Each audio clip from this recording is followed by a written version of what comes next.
Right, so ultimately an ECG, all it is it's a transthoracic recording of the electrical activity of the heart muscle over a period of time. And this is detected by electrodes, so there's little clips that we put on the skin, and the electrodes are picking up the electrical activity as it is transmitted from the heart muscle to the skin surface.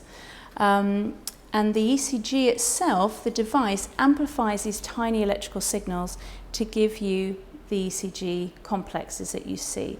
But it's really important to remember that this electrical activity that we're recording of the heart muscle is not specific to the heart, because any muscle, particularly skeletal muscle, will emit these little electrical signals. And this is why when we're recording an ECG, it's really critical to have our patient relaxed and calm, comfortable, not trembling, not purring, not wiggling, because all of these things are going to give us interference from the skeletal muscle. Okay, so what we want to do is try to minimize the amount of interference that we get from the skeletal muscle and really just amplify the cardiac muscle electrical activity.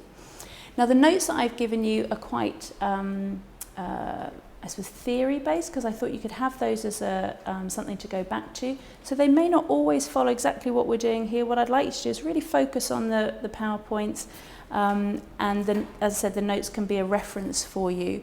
And I think we'll do enough interactive cases that then when you go back and look at your notes, although they may seem like they've got a lot of information now, it'll be relevant when you go back and refer to your notes.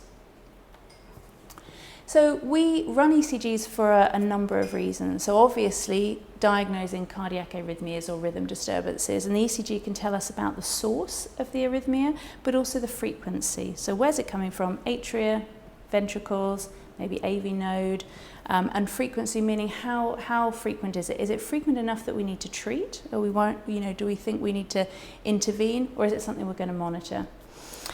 The ECG can also give us information on the status of the heart muscle, so it can tell us whether there is disease in the heart muscle, so maybe there's a cardiomyopathy underlying, but it can also tell us about physiologic issues such as increased sympathetic tone, maybe electrolyte disturbances, etc., and we'll go on to talk about those.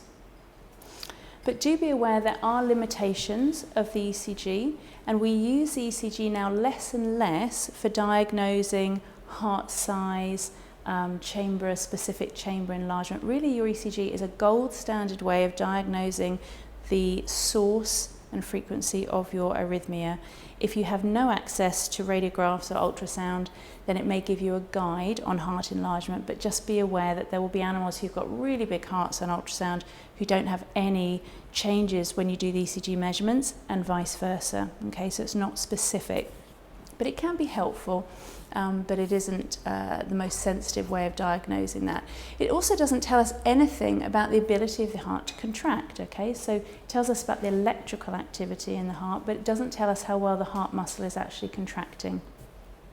And a good example of that is if you've ever had an animal die under anesthesia, or if you've ever had an ECG hooked up to an animal when they're being put to sleep, then you will see that their heart stops beating, but the electrical activity continues. So you get a very kind of slow, wide complex, but you will still see a sort of a form of ECG even when the heart has stopped beating. So just remember that the two are separate.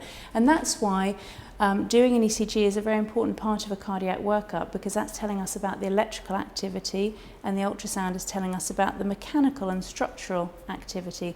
And often animals with heart disease will have abnormalities with both, but sometimes it'll just be an electrocardiographic problem, and sometimes it'll just be a structural problem. So it's important to consider both. It also doesn't tell us anything about the heart valves or the lining of the heart, the endocardium. And remember that body conformation and body size will affect the ECG. So for example, cats, as we'll see, have very small complexes, and often we need to optimize or maximize the size of those complexes by adjusting the settings on the ECG machine. And obviously really big dogs may have larger complexes when you're doing your measurements, just simply because they've got a larger body mass. So those are all things to take into account.